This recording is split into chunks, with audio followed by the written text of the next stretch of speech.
है उन सभी के प्रति आज भी ग्रेटिट्यूड का भाव रहता है, एक धन्यवाद का भाव रहता है कि हम क्या थे, हमको कैसे कैसे क्या बना दिया। ये सब उन्हीं शिक्षकों का, गुरुजनों का दिया हुआ है। एक संस्मरण मुझे जब्बार हुसैन सर का भी याद आता है। जब मैं आज के शिक्षकों के जो डेडिकेशन है उसको कंपेयर करता हूं, क्लास 10th में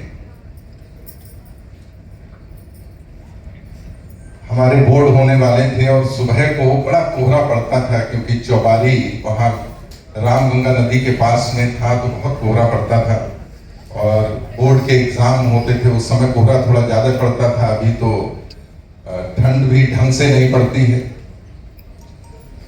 और हमने सर से, वो हमारे हाउस टीचर थे, तो हमने उनसे कहा था, सर मेरा सुबह को पढ़ने का मन होता है लेकिन कोई जगता नहीं है, सब लोग सो रहे होते हैं, अंधेरा होता है तो डर लगता है।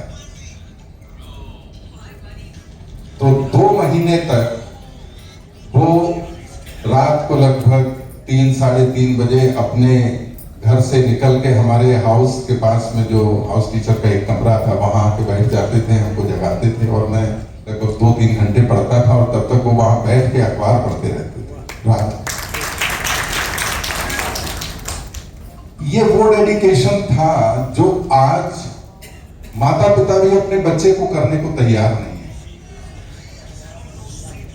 ये बच्चों की लाइफ्स को ट्रांसफॉर्म करता है जब टीचर्स को डेडिकेटेड देखते हैं। और जो टीचर्स का स्नेह था, मैं जैसे अभी अवस्थी सर की बात कह रहा था, हमको 9th में सर साइंस एग्जीबिशन में पहले तो आपने एक बहुत अच्छा मॉडल बनवाया, स्मोकलेस चूल्हा और सोलर कुकर।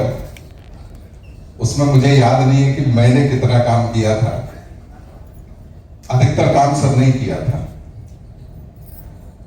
इसके बाद में हमको एक्सप्लेन करना सिखाया, फिर हम पहले क्लस्टर लेवल पे, फिर स्टेट लेवल पे, फिर रीजनल लेवल पे और फिर नेशनल लेवल तक हम उस मॉडल के जरिए गए और सर हमको लेके अपने आप जाते थे। मुझे बस की यात्रा का सफर अभी भी याद है, जो पहले हम लोग बरेली से मेरठ गए थे, सरदना में जो हमारा नवोदय है, और वहां से हम लोगों को ग्रुप में जाना था। तो बस की यात्रा थी, लेकिन एक टीचर एक स्टूडेंट को कैसे ले जाता है, कैसे केयर करता है। मैं बस में जैसे ही बस चलती थी मैं सो जाता था, सर के कंधे पे सर रख के मैं सो जाता था और सर इंतजार करते थे अगले स्टॉप का। अगले स्टॉप पे जहां बस रुकती थी, नीचे जाके कुछ फ्रूट्स खरीद के लाते थे और फिर मुझे थोड़ी देर तक खिलाते थे, मैं फिर सो जाता था। तो उस सफर में सर ने मेरा नाम सोमपाल रख दिया था, याद है सर आपको? मैं पूरे सफर में, काफी लंबा सफर था बच्चे के लिए, मैं पूरे सफर में सोता रहा उनके कंधों पर। और वो बीच बीच में जब भी ब्रेक होता था तो हमारे लिए, जैसे एक माता पिता अपने बच्चे के लिए ट्रेवल कराता है, और कहीं पर ये एहसास नहीं कि हम अपने घर में नहीं हैं। मुझे लगता है बहुत सारे स्टूडेंट्स के साथ ऐसी तमाम स्मृतियां होंगी, तमाम मेमोरीज होंगी। आज जो उस दौर के बच्चे जो कुछ भी बने हैं, जो बन पाए, जो नहीं बन पाए, उसमें सोली मैं कह सकता हूं कि नवोदय परिवार का, नवोदय संस्थान का, नवोदय की जो दृष्टिकोण थी उसका योगदान है। अभी मैं नवोदय में जाता रहता हूं, अभी तक तो जिलाधिकारी के तौर पे भी कई नवोदय में जाने का अवसर मिलता था, टीचर से, स्टूडेंट से इंटरेक्शन होता था। तो कल्चर में अब वो आत्मीयता नहीं है। टीचर्स को बच्चे उतना सम्मान नहीं देते हैं। अब ये जो क्षरण हुआ है, ये केवल नवोदय में ही नहीं है, पूरे समाज का एक डिटोरिएशन है, जो कि स्टूडेंट्स का एक भाव जो टीचर्स के प्रति होता है उसमें बदलाव हुआ है। इसको फिर से ठीक करने की जरूरत है, क्योंकि ये हमारी मान्यताएं होती हैं। हम टीचर्स को जिस प्रकार से मानते हैं वो हमारे फ्यूचर को निश्चित करते हैं। हम कहाँ जाएंगे, कितनी दूर तक जाएंगे, वो यही है कि हमने अपने टीचर्स को कितना अनकंडीशनली एक्सेप्ट किया है, उनके रास्तों को आत्मसात किया है, उनके जो बताई हुई चीजें हैं उनको बिना क्वेश्चन किए हमने आत्मसात करते रहे। अभी जो भी परिवर्तन हुए हैं नवोदय में भी हैं और बाकी भी हैं, उसमें हम सब लोगों को ये जो इस तरह के हमारे गैदरिंग्स हैं, इनसे बड़ा इंस्पिरेशन मिलेगा। और मैं यही ईश्वर से कामना करता हूं कि नवोदय एक कल्चर के रूप में टीचर्स और स्टूडेंट्स के बीच और स्टूडेंट्स के बीच जो आत्मीयता का भाव पहले था वही आगे तक बरकरार रहे, क्योंकि वही बुनियाद है। घर से सब बच्चे दूर रहते हैं, टीचर्स भी उनके साथ 24 घंटे हॉस्टल में रहते हैं। अगर वो आत्मीयता बनी रहेगी, बरकरार रहेगी और बढ़ती रहेगी, तो निश्चित रूप से बच्चों के पोटेंशियल्स हैं और वो आगे उन्नति करते रहेंगे।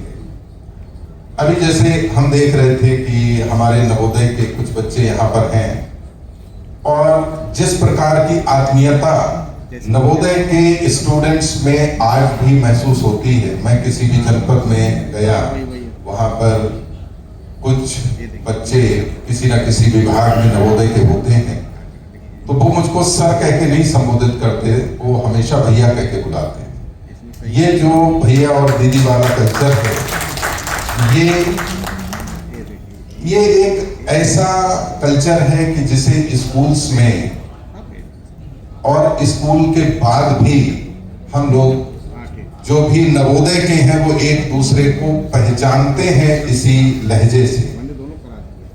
ये आत्मीयता का लहजा बच्चों में आपस में जो बनता है वो उनके सर्वांगीण विकास के लिए बहुत सहायक रहता है। तो मैं पुनः, स्मृतियां तो बहुत हैं, बहुत कुछ सुनाया जा सकता है इस अवसर पर। इतने सारे शिक्षक अलग अलग नवोदयों में जिन्होंने अपनी सेवाएं दी और अधिकतर लोग उनमें रिटायरमेंट के बाद में यहाँ उपस्थित हुए हैं।